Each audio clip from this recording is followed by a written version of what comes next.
रत्नागिरीच्या भारतीय जनता पार्टीच्या सर्व कार्यकर्ते आणि पदाधिकारी या पदाधिकाऱ्यांच्या कार्यकर्त्यांच्या बैठकीसाठी या ठिकाणी एकत्र जमलो। खरं तर भारतीय जनता पार्टीचा अध्यक्ष म्हणून मी या रत्नागिरीतील व्यासपीठावरील असणारे सर्व कार्यकर्ते पदाधिकारी आणि माझ्या समोर बसलेल्या सर्व कार्यकर्त्यांचं मनपूर्वक अभिनंदन आणि आपण सर्वांना खरं तर आपल्या सर्वांचं कौतुक किती करावं तेवढं कमी आहे। आपल्याला सगळ्यांना बरं वाटावं म्हणून मी हे बोलत नाही, परंतु गेली अनेक वर्ष भारतीय जनता पार्टी म्हणून काम करत असताना आणि या कोकणामध्ये काम करत असताना हा रत्नागिरी जिल्हा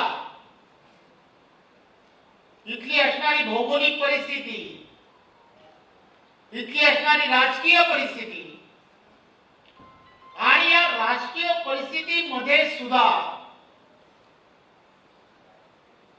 मी जेव्हा उतरतो, बघतो, जाणवतो, योगेशजी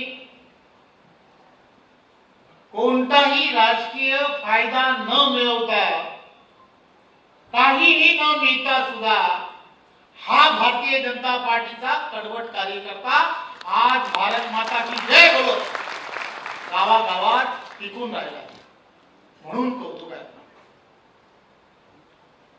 खरं तर हे मी वारंवार सांगण्याचा प्रयत्न करत असतो। पार्टी अध्यक्ष म्हणून बोलतो, बैठकांमध्ये बोलतो की या सगळ्या कार्यकर्त्यांच्या पाठीमागे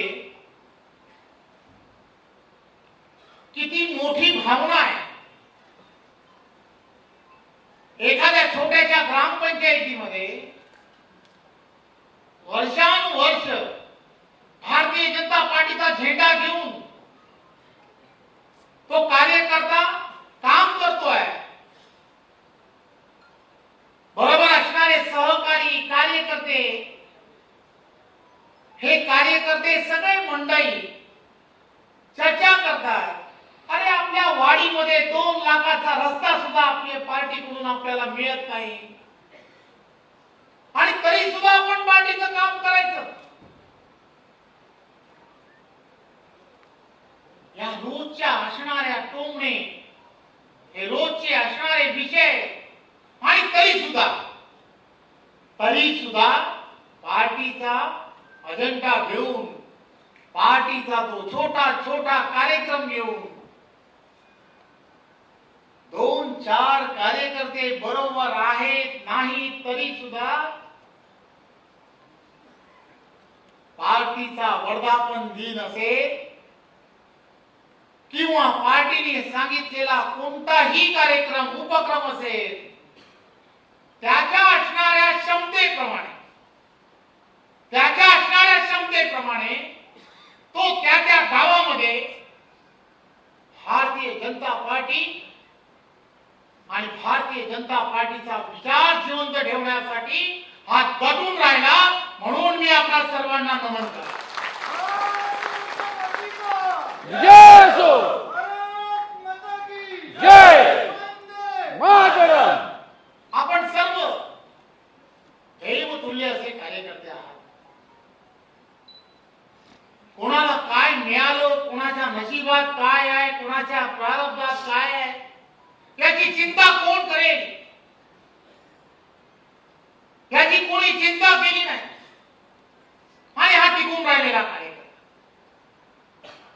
आताही मी बघत असताना मला लक्षात आलं की अनेक असे कार्यकर्ते आहेत की ज्यांनी सुरुवात केली आहे, मंचावरती नवीन दिसत आहेत काही कार्यकर्ते, परंतु काही कार्यकर्ते ज्यांनी सुरुवात केली असे खाली बसलेत, परंतु चिंता नाहीये. मला माझ्या पार्टीचा विचार पुढे न्यायचा आहे. मला तो दिवस आठवतो की ज्या दिवशी संपूर्ण महाराष्ट्रामध्ये जिल्हा परिषदांमध्ये अतिशय घवघवीत यश भारतीय जनता पार्टीला मिळालं, परंतु रत्नागिरीमध्ये आम्ही कुठेतरी कमी पडलो. वर्तमानपत्रांमध्ये सर्व ठिकाणी बातम्या यायच्या की भाजपाला राष्ट्रीय पक्ष, परंतु खातही उघडता आलं नाही. खंत होती. असं का झालं?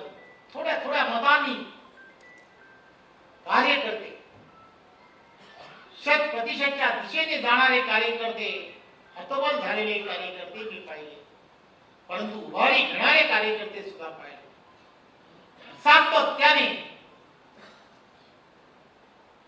मंडणगड पासून ज्या भागामध्ये विचार पोचला पाहिजे या भावनेतून काम करणारे कार्यकर्ते आणि या कार्यकर्त्यांनी केलेली प्रचंड मेहनत आज व्यासपीठावरील असणारे आपण आणि हे सर्वजण आपल्या सर्वांच्या मेहनतीने देवेंद्र फडणवीस यांच्या नेतृत्वात महायुतीमध्ये आपण जिल्हा परिषदेतलं असणार हे ग्रहण, पंचायत समितीमधलं असणार हे ग्रहण, नगर पंचायतीमध्ये असणारी परिस्थिती ही बदलली आहे. अतिशय चांगलं यश तुम्हाला सर्वांना प्राप्त झालंय. फार आनंद होतो की ज्या वेळेला गुहागरमध्ये भारतीय जनता पार्टीचा नगराध्यक्ष आपण पाहतो, चांगलं वाटतं. देवरूखमध्ये पुन्हा भारतीय जनता पार्टीचा नगराध्यक्ष हा जिंकून येतो, आपल्याला फारच आनंद होतो. ही सगळी परिस्थिती जी आहे, ही परिस्थिती तुम्ही केलेल्या मेहनतीमुळेच आहे. परंतु हे सगळं ज्यामध्ये आपण समाधानी नाही आहोत. एखादी गोष्ट जेव्हा करायची असते तेव्हा लक्ष कायम करणं हे अत्यंत गरजेचं असतं. आणि भारतीय जनता पार्टीचा कार्यकर्ता कडवट कार्यकर्ता आहे. त्याला कोणत्याच गोष्टीची तमा नाही, चिंता नाही, काही आशा नाही, असा हा कार्यकर्ता आहे. आणि या कडवट कार्यकर्त्याने एक लक्ष डोळ्यासमोर ठेवणं की होय, मला पुढच्या काळामध्ये कुठपर्यंत जायचं आहे. एखाद्या ग्रामपंचायतीमध्ये आज एकही आपला सदस्य नाही आहे. ती ग्रामपंचायत एखाद्या कुठच्या तरी वेगळ्या पक्षाची आहे. एक ग्रामपंचायतीचा सदस्य तरी त्या भारतीय जनता पार्टीच्या त्या ठिकाणी कसा होईल याची रुजवणी ही आपल्याला करायला हवी. एकदा रुजवणी झाली की लोकांना हे सगळं कळून येतं की चांगल्या विचाराने काम करणारा तो ग्रामपंचायतीचा सदस्य त्या ठिकाणी एक आवरा तयार करतो.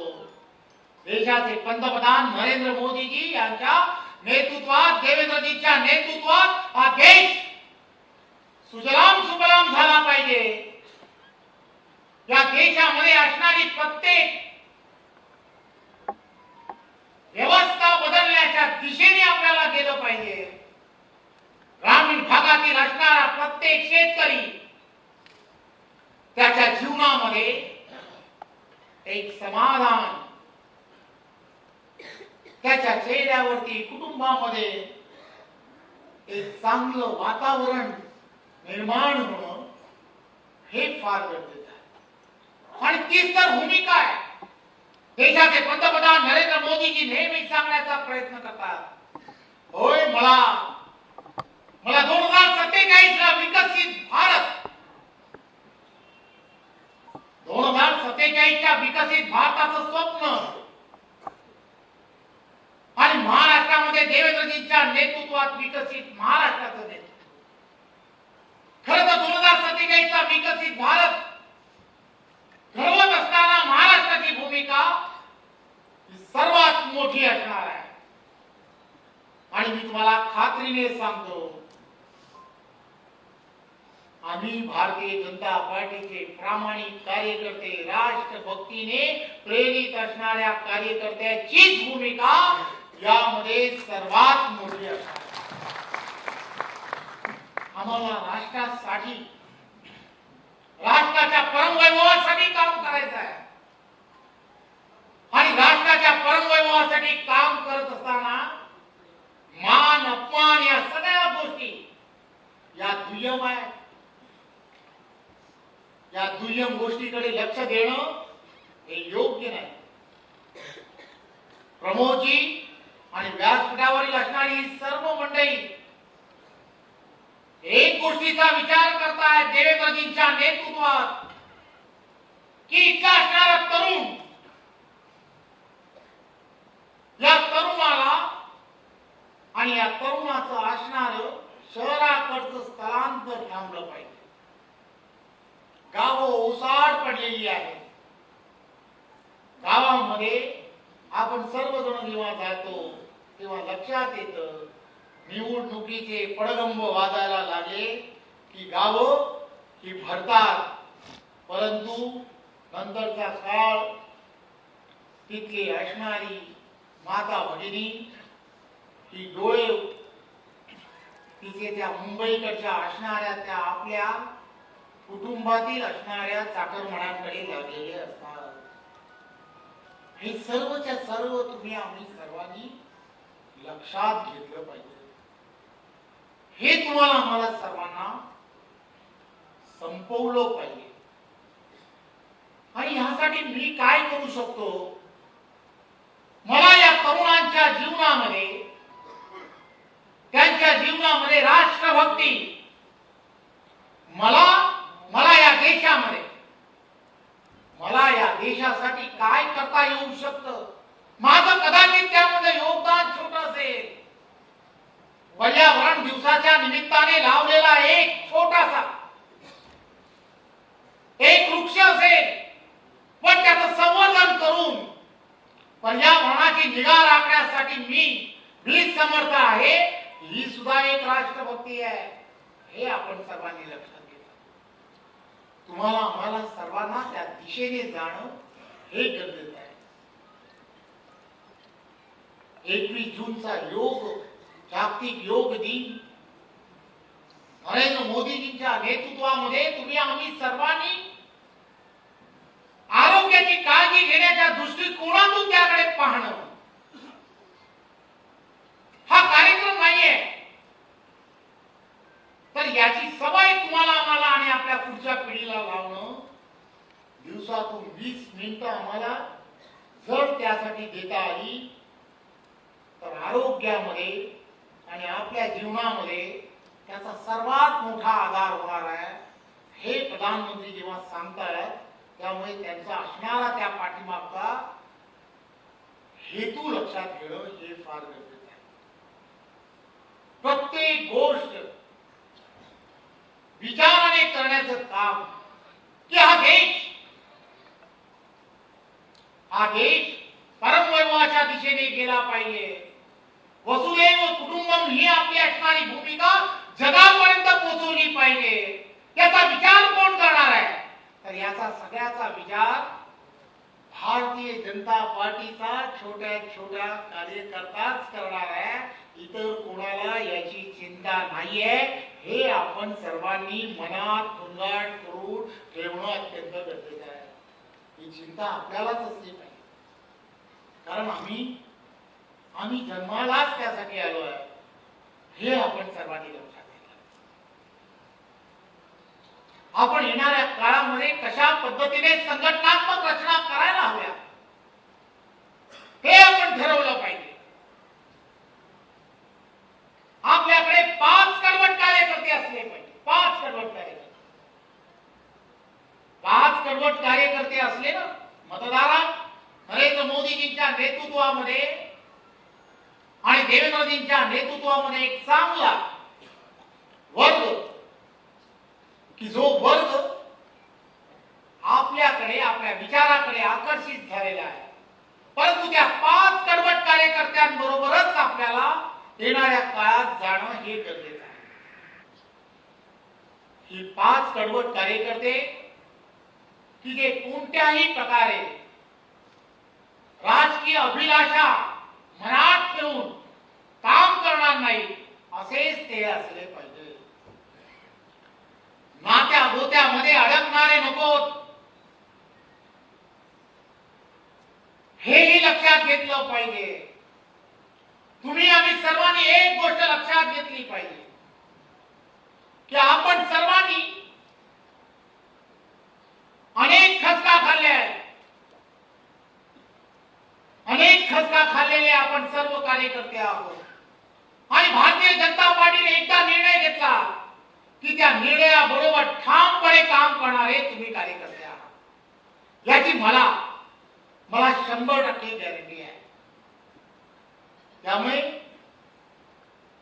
पार्टीमध्ये कोणी काम करावं, कोणी काम करू नये, या सगळ्या गोष्टीपेक्षा भारतीय जनता पार्टीचा विचार 100% हातात घेऊन भाजपाचा झेंडा कधीही खाली न ठेवेल अशा कार्यकर्त्यांबरोबर आपल्याला पार्टीला पुढे न्यायचं आहे. त्यामुळे जे आपल्या बरोबर नाहीत, आपला हात सोडून महाविकास आघाडी नरेंद्र मोदीजींच्या नेतृत्वामध्ये ज्या वेळेला 2024 ला मिळालेलं आपल्याला थोडंसं अपयश, आणि या थोड्याशा अपयशामुळे असं वाटायला काही लोकांना लागलं की हो, महाविकास आघाडीचे आता चांगले दिवस यायला लागले आणि महाविकास आघाडीचे चांगले दिवस आले, त्यामुळे आपण त्या पाड्यात जाऊन काम करायला हरकत नाही. असे काही कार्यकर्ते की ज्यांनी आपल्याला, आपल्या पक्षाला, आपल्या विचारधारेला बाजूला ठेवलं, अशा लोकांना मी भारतीय जनता पार्टीचा अध्यक्ष असेपर्यंत तरी स्थान नाही. मी काही खोलवर जाणून बोलण्याएवढा मी व्यक्ती नाही, आणि आपण सर्वजण विचाराने प्रबळ असणारे कार्यकर्ते आहात. त्यामुळे एक गोष्ट लक्षात घ्या, येणाऱ्या काळामध्ये SIR सर्व ठिकाणी सुरू आहे. प्रत्येक विधानसभेमध्ये आपल्याला आपल्या बूथवरती BLA 2 ची निर्मिती ही फार गरजेची आहे. काही चुकीचं होणार नाही याची चिंता आपल्याला करायला हवी. आपला मतदार जो आहे, आपला कडवट मतदार हा वाट पाहतोय, त्या गावागावामध्ये वाट पाहतोय की कोणीतरी माझ्या बूथवरती भाजपाचा विचार घेऊन येणारा एक कार्यकर्ता येईल आणि तो मला विचारेल की तू किती वर्षापासून भाजपा बरोबर काम करतोय. भाजपा बरोबर काम करणारे असे असंख्य कार्यकर्ते, मतदार आहेत की जे गावागावामध्ये पार्टीचा विचार हा पुढे नेताना तुम्हाला आम्हाला सर्वांना दिसत आहे.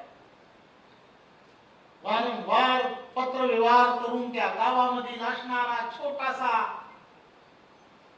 रस्ता हा कसा होईल याची चिंता करतात.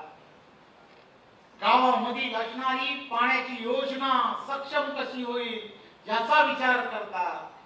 अहो, यासाठी तर देशाचे पंतप्रधान नरेंद्र मोदीजी असाच विचार करतात की त्या माझ्या गावातील असणाऱ्या प्रत्येक माता भगिनीच्या घरामध्ये स्वच्छ पाणीची व्यवस्था झाली पाहिजे. याचा विचार देशाचे पंतप्रधान का करतायत? कारण माझा हा गावातील असणारा छोटा कार्यकर्ता गेली अनेक वर्ष या गोष्टीची प्रतीक्षा करतोय की कधीतरी माझ्या देशाचा पंतप्रधान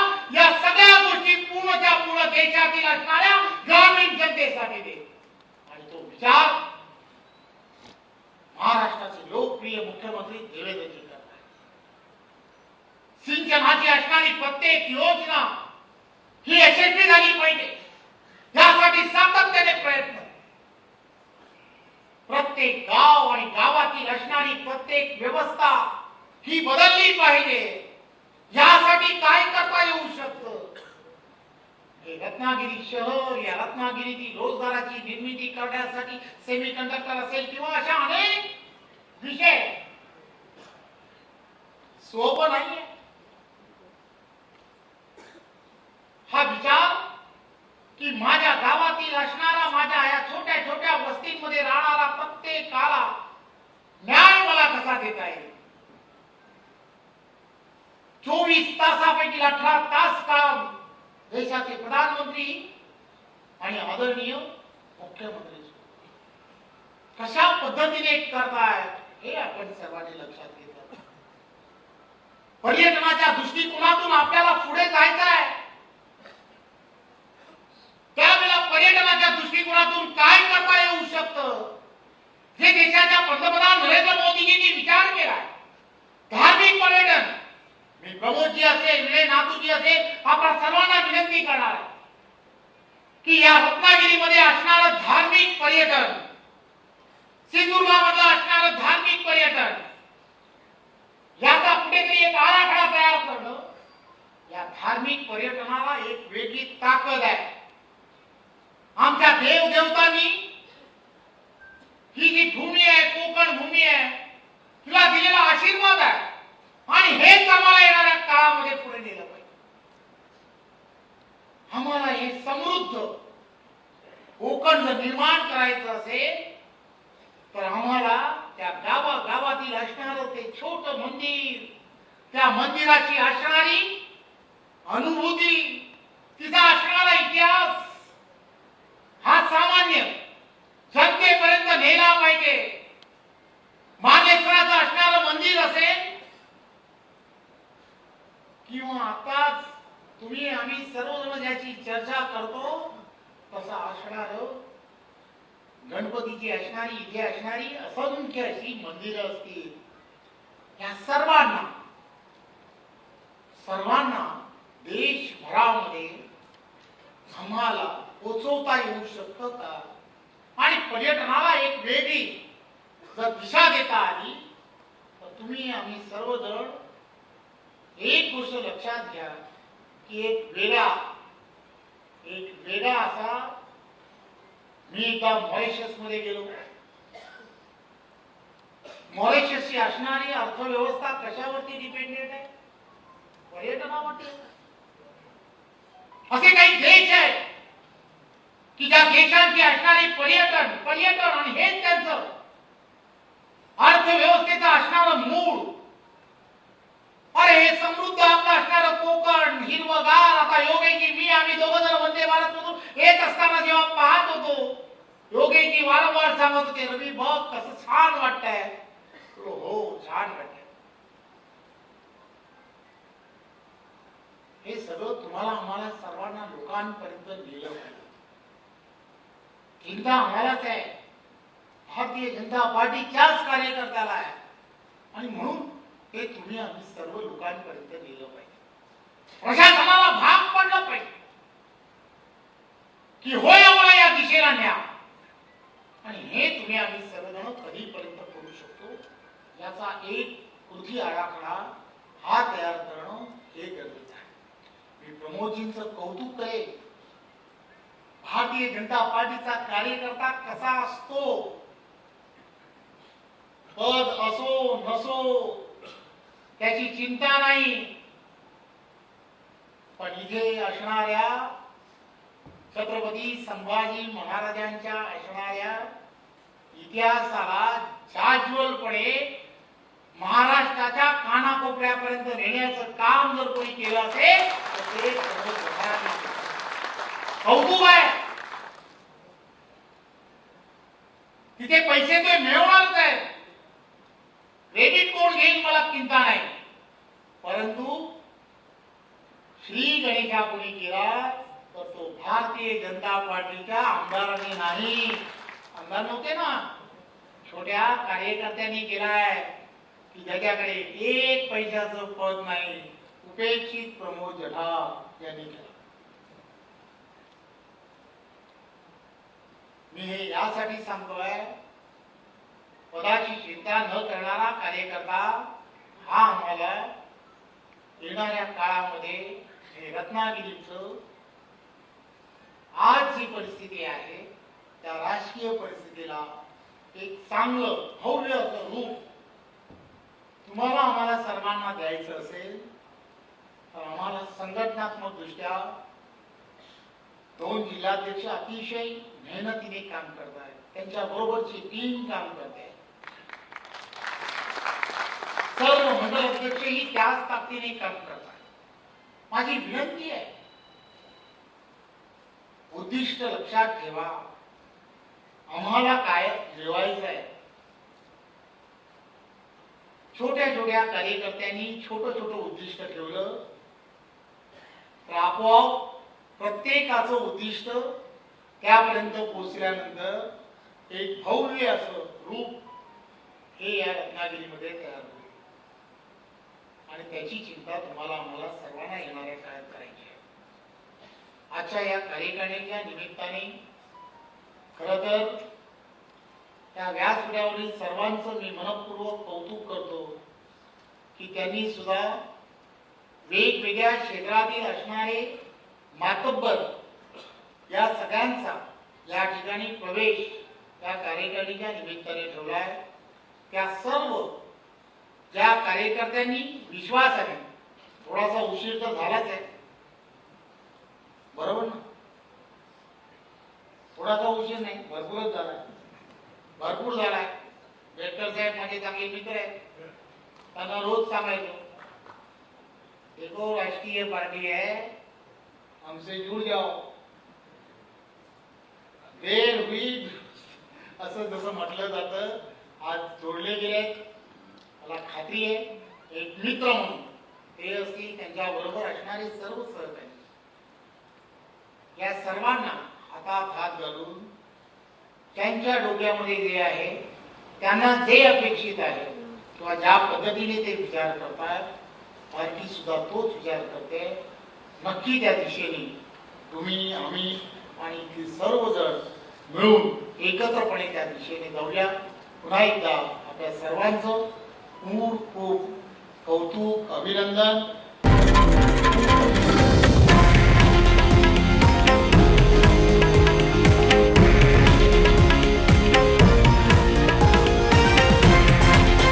हे आहे देशातील नंबर 1 न्यूज नेटवर्क आणि आपण पाहत आहात TV9 मराठी, एकमेव.